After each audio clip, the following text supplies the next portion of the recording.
Hey guys, today's the day that I've been looking forward to for a while. The car's going in to get T-Sportline springs added to lower it and improve the ride quality.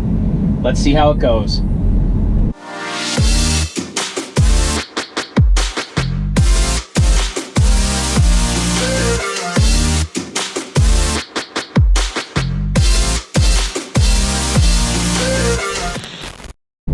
Alright, as I mentioned in the intro, the springs that I chose for this are T-Sportline, and T-Sportline is, I like their philosophy on lowering. These particular springs lower the car roughly 1 inch all the way around, and that seems to be ideal because there are other companies that offer lesser of a reduction, 1/2 inch to 3/4 ride height drop, and to me that's too subtle. You wouldn't really see a difference. But then you can get 1.5 inch and I think 2.1 inch drop, though dropping it further exaggerates the look of lowering. I didn't want to go that route for a number of reasons. One is just practicality. In the snow, I don't want it so low that it's scraping the snow. Number two, the look.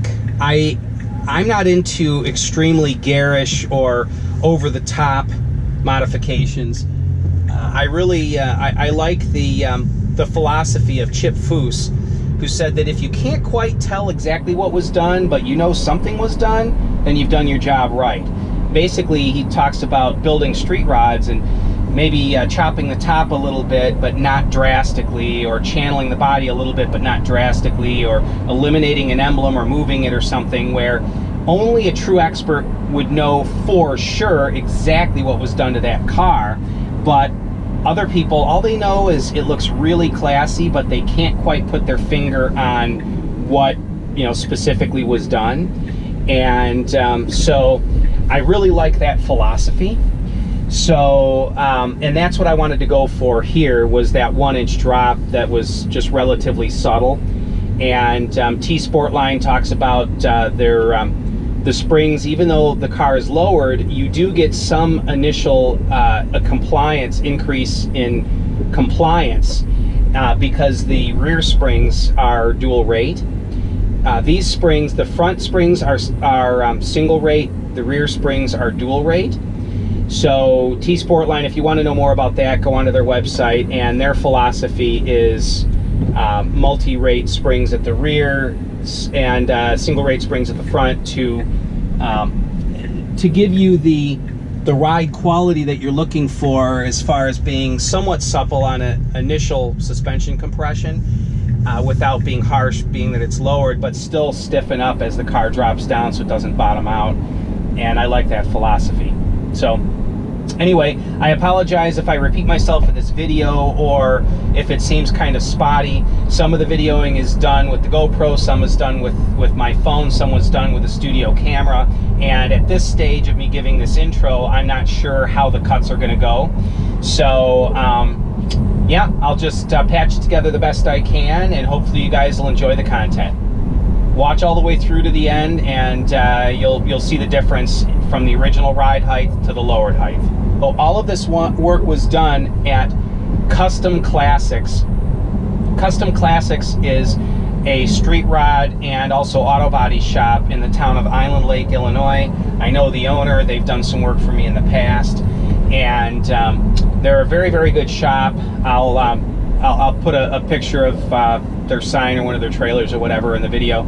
But their phone number is 847-487-2272, and Brian is the name of the owner. They're great guys. They do really good work. I did not get any kind of discount to promote their company. I paid full price for this job, and we'll get into the cost of it here shortly. So enjoy the video.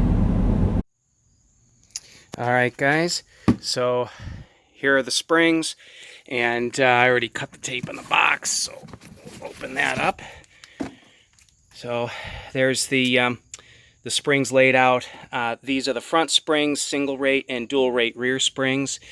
You can go on to T-Sportline's site and get an idea of why they do it that way, but we're on our way to the shop to have them installed. excited to get the work done and show you guys as much of the process as possible. So let's head on inside. I dropped it off earlier today, and they just called and said the guys are going on lunch. It's 12 o'clock, and if I wanted to get some video and photos of the undercarriage of the car and the suspension and whatnot, that now would be the time to do it. So I'm heading over there to get some good footage of the car. I'm not sure how far it'll be taken apart, but we'll see shortly. And so definitely miss driving my Honda. I haven't had it out for a couple of weeks. Normally I drive this car on the weekends, and the Tesla is my vehicle that I use for my business, but been using the Tesla over the, well, last weekend anyway. So feels really good to have the Honda out again. I love this car. You guys can keep an eye on the channel. I'll be doing a full review of this car, and believe it or not, a comparison of this car and the Model 3. In fact, you'll notice on my intro at one point I'm standing in front of the cars and motioning to the engine compartment on the Civic Si here, and that's a portion of that comparison video that I'll be eventually putting up on the site for you guys. So anyway, again, I'm rolling up to Custom Classics now, and take a peek at the car on the lift. All right, guys, so we've got the car up on the lift, and you can see the underside flat pretty much the entire way. So you can see here small aerodynamic little ramps to kick the air down and out of the way of the front wheels. So I'll go around and show the other one here. We've got the already got the front shocks out. There they are down on the floor. So we'll go around to the other side here. There's the other front one removed. Get up inside so you can see. There it is down on the floor. And kind of interesting point of interest under here is the suspension arms for the rear actually have aerodynamic covers. When the car is sitting with weight on it, those covers will be flush with the rest of the floor to just to smooth out the airflow. But here's the sort of rear diffuser to smoothly take the air from the underside of the car and exit. So there's the underside. For those of you that are going to point this out in the video, this is a fiberboard material here, and yep, somehow or another something had caught that. I heard it flapping, and you know, looked underneath the car and it had come off. I still have the piece. I can try and fasten it back up there, but I'm not too worried about it. So anyway, that's the underside of the car. All right, well, there it is lowered. So it is relatively subtle, but definitely noticeable. So we'll come around the front here. Exactly what I wanted. I didn't want it dropped so far that it would look ridiculous, but it's just about perfect at this point. If you look at the wheel gap here, 2 fingers. It was 3-finger, loose 3-finger gap before, so the gap matches the tire profile very well now. So it actually looks as though the rear sits lower than the front, but that's a bit of an optical illusion. The gap, it's also 2-finger here.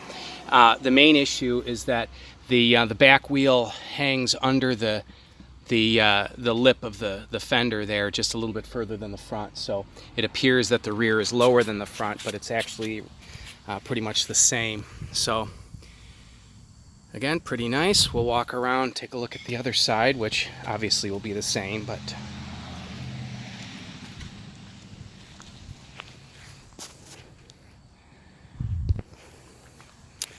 so very pleased with it.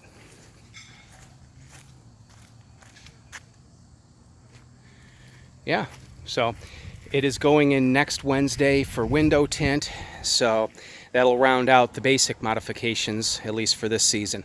be pulling door panels off to show the inside, and just some other cool stuff. I'm doing a video on aerodynamics and other interesting aspects of the car, so keep on watching.